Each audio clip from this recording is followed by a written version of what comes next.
I had been busy all day, my clothes soaked with sweat, but Ameng didn't care. She held me tightly, gripping my back as if afraid I would leave at any moment. I could feel her hot body pressed against mine, leaving no room to breathe. That feeling was like the sweetness of April pineapples, May melons, and June watermelons. Every bit of sweetness blossomed in my heart at that moment. I was nervous and my heart raced, not knowing how to react to being held so tightly by a girl for the first time. I had so much to say, but it all got stuck in my throat. Ameng cried and whispered things about missing me, her tears merging with my shirt. I knew she must see me as her fiancé. My hand hovered awkwardly in the air, unsure of where to place it. In the office, the smell of my sweat mixed with her fragrance, filling the air, as time seemed to stand still. Just let it out. You'll feel better if you cry. I bravely placed one hand on her back, wrapping the other around her, softly comforting her. But she seemed to ignore me, shaking her head and holding on tighter. Ameng, it's me, Chin Tian. What's wrong? She didn't reply, as if her tears were endless. Tian, I regret it. I don't just want you to write this story. I want you to live it while I still remember some things. I was a bit confused by what she was saying. I always thought if I completely forgot, I'd say goodbye before leaving. But I can't. She told me that after leaving the bar, she wandered around the area, filled with memories of the days we shared. Thankfully, she saw Uncle Lee checking buildings and followed him up here. I planned to give you the letter and sneak away, but I couldn't let go. I can't give up. If it were you, you wouldn't give up either, right? I nodded. We won't give up. I'll help you find him. Yes, you can. You promised to stick with me for life. Even if we can't go back, even if we meet 1,000 times, I'll still fall in love with him first. I felt a bit lost. Sometimes she referred to me as you, sometimes as him. It seemed she occasionally mistook me for her fiancé. The past is forgotten. Let's walk the paths we took when we first met and do the things we did together. Let's cherish the present. No matter where you are or where I go, we can return to that starting point. I can do it. I haven't given up. Trust me. Her voice was soft, but each word pierced my heart. Maybe she really was sick, unable to tell who was in front of her. I wanted to remind her that I wasn't her fiancé, but at that moment, I chose silence. She talked for a long time about how she met him, got to know him, and fell in love. Sometimes she used you, sometimes him, but it all flowed naturally. I thought she must miss him deeply, so I went along with her. Gradually, her mood lifted, and she loosened her grip. When she looked at me again, her gaze was firm yet somewhat shy. Her eyes were beautiful. In the soft light of my phone, she was like a person from another world. Have you found any clues? After a long pause, I remembered to ask about the clues, but she didn't seem as concerned as before. I returned to my desk, flipping through the files. She sat down beside me. I guess we'll be spending the night here. It's fine, I'm not afraid. Really? Yeah, I want to stay here for the night. I've already written my confession letter, but back then, I didn't have the courage like the girls today. I just stood there with the letter in my bag, too scared to hand it over. And guess what happened next? When Ameng asked, I didn't expect it to trigger so many memories that I had never thought of before. It felt like I was there, watching her, as I am now. Ameng laughed, cleared her throat, and sang, "The sky is blue waiting for the rain, and I'm waiting for you. The smoke rises gently, separated by thousands of miles in the bottom of the bottle," I wrote in a flowing script, as if it's a prelude to meeting you. She didn't continue singing but laughed instead. In that moment, I could picture a scene where a boy sings for a girl and she suddenly hugs him, freezing the moment in time. Suddenly, a flashlight beam shone through the window, and we quickly fell silent. The light from the flashlight lit up the room as we heard footsteps pacing outside the classroom door. That's strange. Why is the window open? I hadn't heard that voice before. It was probably the security guard who had switched shifts with Uncle Chien. I looked at the time. It was midnight. How creepy. He didn't dare come in, just peered around through the window before leaving. We huddled in the corner, unsure if he had seen us. After that, we didn't dare to say anything more, fearing discovery. She leaned against my shoulder, not minding the heat, occasionally asking me questions as if she was checking some memories with me.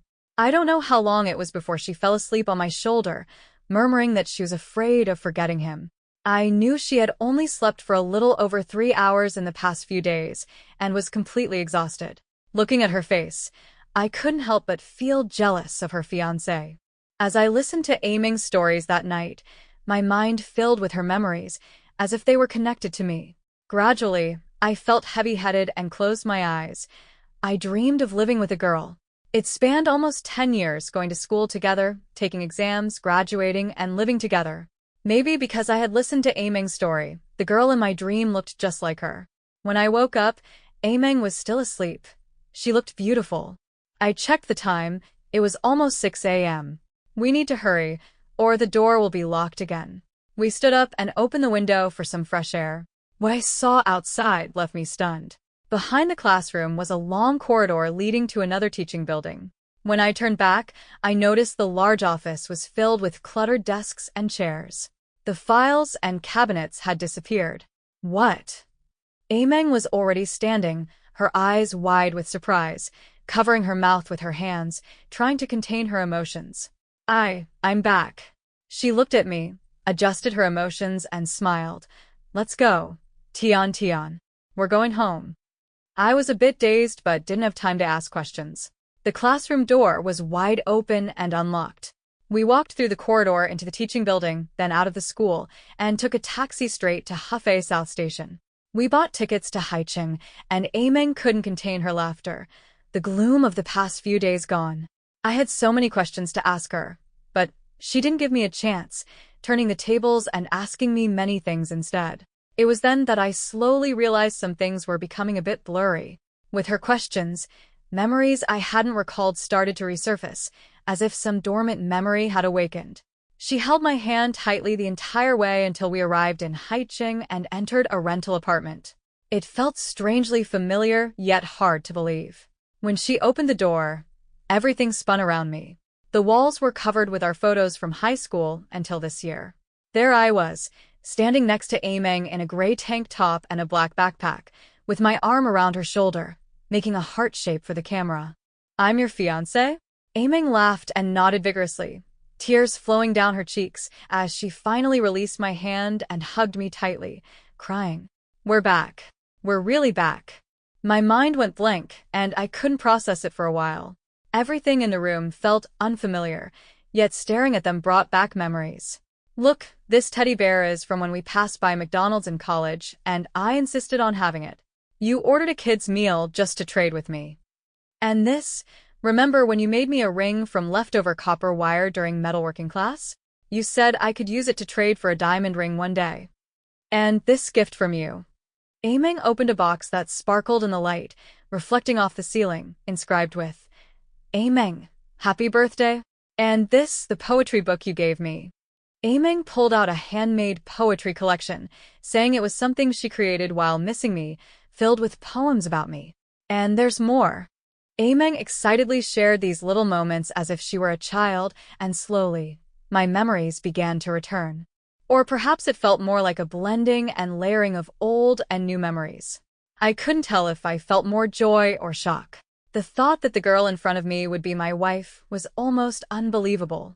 Are we really getting married? Yes. Maybe the memories were changing too quickly.